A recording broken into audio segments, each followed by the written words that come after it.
नमस्कार। आज का हमारा टॉपिक है सल्तनत कालीन इतिहासकार। मैं डॉक्टर शोभा सिंह, सहायक आचार्य इतिहास, SRKP राजकीय महाविद्यालय किशनगढ़।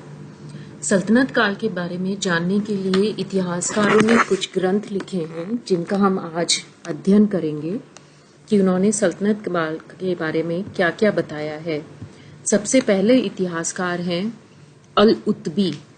अल-उतबी जो है वो महमूद गजनवी का दरबारी इतिहासकार था और उसने गजनी के आदेश पर ही अपने ग्रंथ तारीख-ए-यामिनी, जो ग्रंथ का नाम है वो है तारीख-ए-यामिनी, और इस ग्रंथ की रचना अरबी भाषा में की है।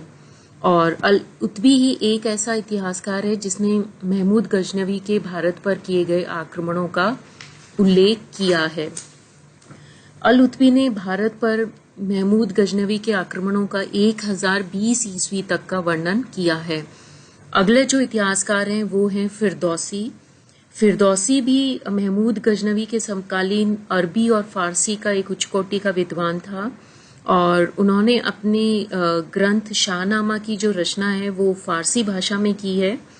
और शाहनामा में फिरदौसी ने महमूद गजनवी की उपलब्धियों का वर्णन किया है और ऐसा कहा जाता है कि जब महमूद गजनवी ने शाहनामा लिखने के बाद में उन्हें जो धनराशि देने से मना कर दिया और दरबार में उनका अपमान किया तो उन्होंने फिरदौसी ने ही आत्महत्या कर ली।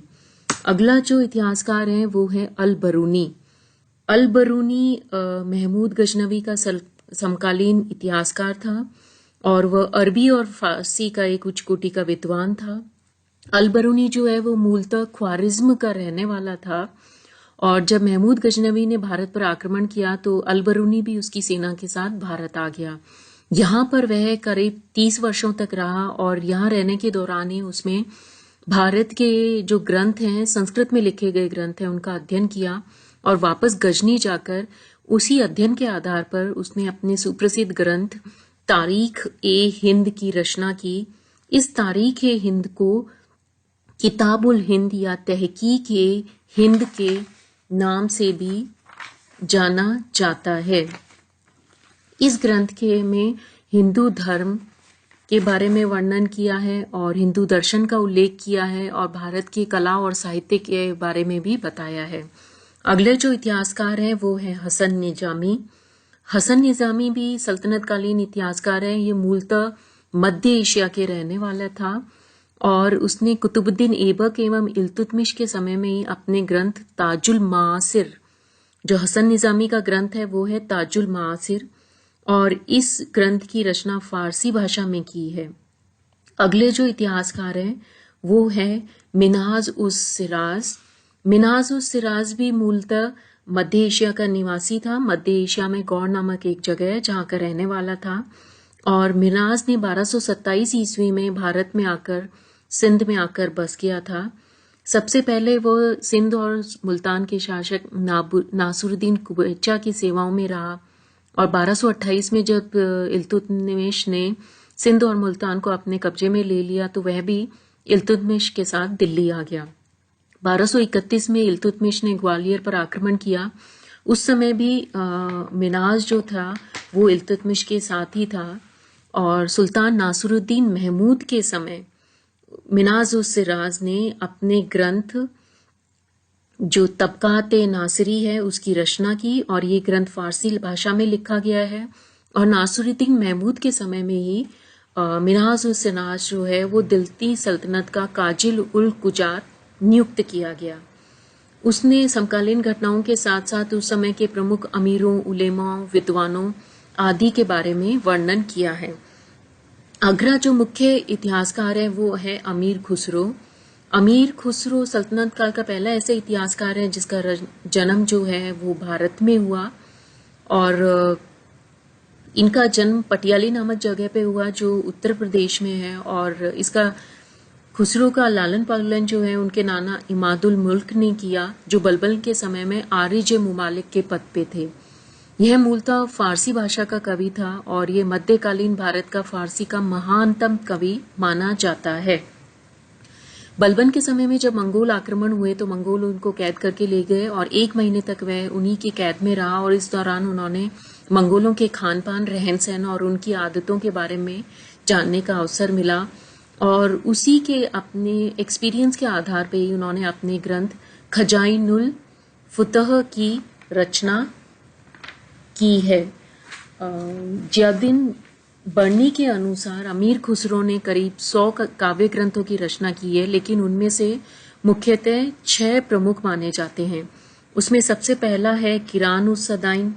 किरान-उस-सदाइन उन्होंने सुल्तान कैकुबाद के समय में लिखा। नेक्स्ट है मिफ्ता उल फुतह, उसकी रचना सुल्तान जलालुद्दीन खिलजी के समय में की। अगला है खजाइनुल फुतह, इसे तारीख-ए-अलाई भी कहा जाता है और यह सुल्तान अलाउद्दीन खिलजी के उत्तर तथा दक्षिणी भारत की विजयों का उल्लेख कर रहा है और इसके साथ साथ ही जो मंगोलों का आक्रमण हुआ था उसके बारे में भी इसका उल्लेख है। अगला जो अमीर खुसरो का ग्रंथ है वो है देवल रानी खिज्र खां, इसे आशिका के नाम से भी कहा जाता है और यह अलाउद्दीन के सबसे बड़े पुत्र खिज्र खां और गुजरात के राजा करण की बेटी की प्रेम कथा का वर्णन है। अगला जो ग्रंथ है वो है नूह सिपर, ये कुतुबुद्दीन मुबारक शाह खिलजी के समय में लिखा गया था। अगला ग्रंथ है तुगलकनामा, जिसकी रचना गयासुद्दीन तुगलक के समय में लिखी गई थी। अमीर खुसरो का जो है वो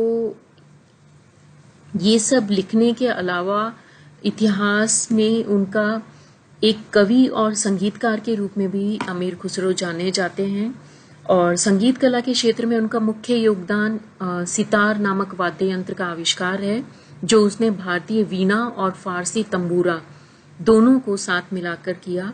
इसके अलावा अमीर खुसरो को तूती-ए-हिंद या हिंदुस्तान के तोता के नाम से भी जाना जाता है। अगला जो इतिहासकार हैं वो हैं जियाउद्दीन बर्नी। जियाउद्दीन बर्नी का जन्म बरन शहर में हुआ था, जो अब बुलंदशहर में है और बर्नी सुल्तान मोहम्मद बिन तुगलक के घनिष्ठ मित्र थे और जब मोहम्मद बिन तुगलक की मृत्यु हो गई तो उनके चचेरे भाई फिरोज शाह तुगलक ने बर्नी को जेल में डाल दिया और बर्नी ने बाद में फिरोज शाह के समय में जेल में ही रहकर फिरोज का विश्वास प्राप्त करने के लिए निम्नलिखित 2 ग्रंथों की इन्होंने रचना की थी उस समय। हालांकि इन्होंने 3 ग्रंथ लिखे हैं। ये जो पहला ग्रंथ है तारीख-ए-फिरोजशाही, इसमें उन्होंने बलबन से लेकर फिरोज शाह तक के दिल्ली के सुल्तानों का इतिहास लिखा है। इसी के साथ साथ अलाउद्दीन खिलजी के प्रशासनिक सुधारों, सैनिक सुधारों, भू राजस्व सुधार, बाजार नियंत्रण, मोहम्मद बिन तुगलक की राजनीतिक व प्रशासनिक योजनाओं का भी वर्णन किया है। दूसरा जो ग्रंथ है जियाउद्दीन बर्नी का वो है फतवा-ए-जहांदारी। इसमें उसने मुस्लिम शासकों की शासन व्यवस्था के सैद्धांतिक स्वरूप का वर्णन किया है। और तीसरा जो ग्रंथ है सना-ए-मोहम्मदी, उसमें उन्होंने पैगंबर मोहम्मद साहब की जीवनी लिखी है। अगला जो इतिहासकार हैं वो उनका नाम है इब्न बतूता। इब्न बतूता जो है वो एक विदेशी यात्री था, मूलतः मोरक्को का रहने वाला था और यह 1333 ईस्वी में मोहम्मद बिन तुगलक के समय में भारत आया और मुस्लिम कानूनों को बहुत अच्छे से जानता था। इसी की वजह से मोहम्मद बिन तुगलक ने उसे दिल्ली का काजी नियुक्त किया और बाद में मोहम्मद बिन तुगलक के कहने पे भी ही वह 1341 ईस्वी में चीन के सम्राट तोगन तिमूर के दरबार में राजदूत बनकर गया। लेकिन ऐसा कहा जाता है कि रास्ते में उसकी नाव खराब हो गई और चीन में न जाकर वह वापस मोरक्को में चला गया और मोरक्को में जाके ही उसने जो भारतवर्ष में देखा और उसका जो भी इतना एक्सपीरियंस था उसी के आधार पर उसने इब्न बतूता का रहला अरबी भाषा में लिखा और इस रहला को किताबुल रहला के नाम से भी जाना जाता है। अगले जो इतिहासकार है वो हैं इसामी मोहम्मद बिन तुगलक के समकालीन फारसी भाषा के उच्च कोटि के विद्वान हैं और जब मोहम्मद ने अपनी राजधानी दिल्ली से दौलताबाद हस्तांतरित की थी और उसी समय उनके दादा की मृत्यु हो गई थी। बाद में इसामी ने मोहम्मद बिन तुगलक की कटु आलोचना की है। मोहम्मद ने जब अपनी राजधानी दौलताबाद से दिल्ली पुनः हस्तांतरित की तो इसामी दौलताबाद में स्थायी रूप से बस गए और बहमनी सुल्तान अलाउद्दीन हसन बहमन शाह के शासनकाल में उन्होंने फारसी भाषा में अपने ग्रंथ फुतह-उस-सलातीन की रचना की है। अगले जो इतिहासकार हैं वो हैं शमशेर शिराज अफीफ। यहाँ